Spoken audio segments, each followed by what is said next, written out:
Hello friend, नमस्कार। इसके पहले आप सभी लोगों ने मेरी इंट्रोडक्शन वीडियो देखी है। उसमें मैंने बताया कि कैसे शुरुआत हुई है यूरोपियों के आगमन की, कब आए, पहले कौन आया। अब हम शुरू करते हैं जहाँ से क्लास जहाँ तक एंड हुई थी वहाँ उसके आगे हम शुरू करते हैं। और पुर्तगाली शुरू किए थे, तो पुर्तगालियों के आगमन को हम बता चुके थे। पुर्तगालियों की जो मंशा थी, अब हम उसको बताते हैं। पुर्तगालियों की जो स्पष्ट एक सोच थी, वो व्यवसाय करने तो भारत आए थे ही, उनको ईसाईयत का प्रचार करना है और उनके जो प्रतिस्पर्धी हैं जैसे कि अरब, उन सबको बाहर खदेड़ना है और पूरी तरह से जो पूर्वी व्यापार था उस पर एकाधिकार करना है। उस समय हिंद महासागर के व्यापार पर अरब व्यापारियों का एकाधिकार था। 15 वर्षों के बाद पुर्तगालियों ने अरब नौपोतों को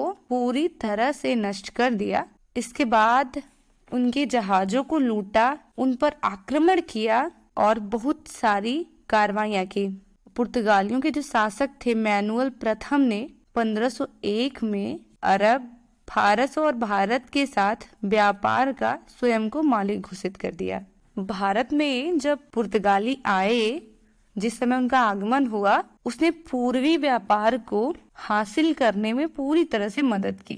गुजरात में जहाँ पर शक्तिशाली महमूद बेगड़ा का शासन था, पूरा उत्तर भारत जो है वो छोटी छोटी शक्तियों के बीच में बिखरा हुआ था। दक्कन साइड में बहमनी साम्राज्य छोटे छोटे राज्यों में बिखर गया। कोई भी शक्ति ऐसी नहीं थी और अपनी नौ शक्ति को विकसित करते, अपनी नौ शक्ति को विकसित करने के बारे में सोचते भी। बहुत दूर चीनी शासक की डिक्री मात्र चीनी जहाजों की नौवहनी पहुंच तक सीमित थी।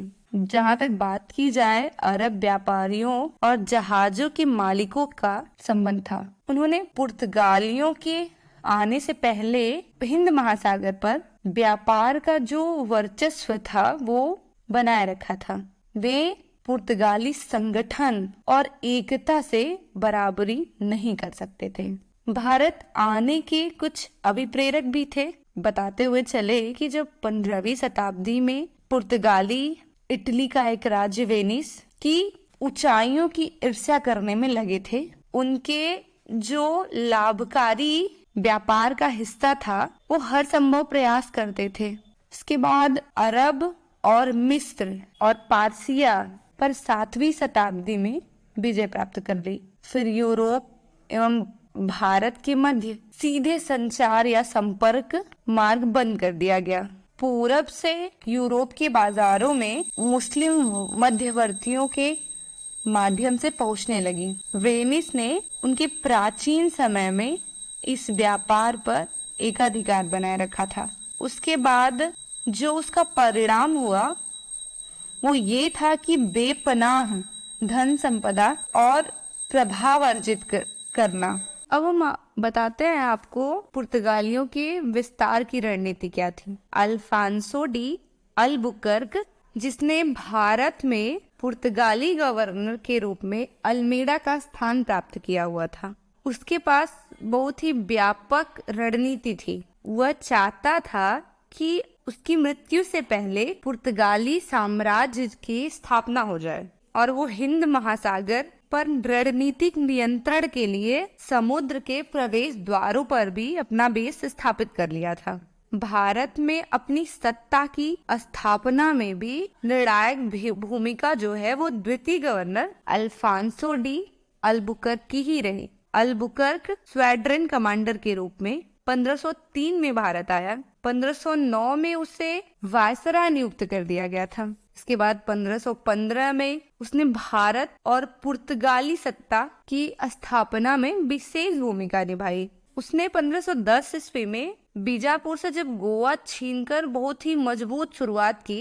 फिर इसके बाद गोवा, जो कि एक प्राकृतिक बंदरगाह था और एक सामरिक स्थल भी, वहां पर पुर्तगाली मालाबार व्यापार पर नियंत्रण करना चाह रहे थे। दक्षिण के राजाओं की नीति का भी निरीक्षण था। उसी आधार पर पुर्तगाली गोवा के सामने की जो मुख्य भूमि थी दमन, राजौरी और दाभोल के भी बंदरगाहों पर कब्जा जमाने में सफल रहे। अल्बुकर्क ने हिंदू महिलाओं के साथ विवाह की नीति अपनाई। मतलब वो चाहते थे कि उनकी यहाँ पर उनकी जो है वो सत्ता पूरी तरह से स्थापित हो जाए और हिंदू महिलाओं से विवाह कर ले। 1515 ईस्वी में मलक्का में और खुरमुस जो कि ईरान में है, पुर्तगाली आधिपत्य जो है वो कायम हो गया था। अल्बुकर्क के समय पुर्तगाली भारत में एक मजबूत नौसैनिक के रूप में स्थापित हो चुके थे।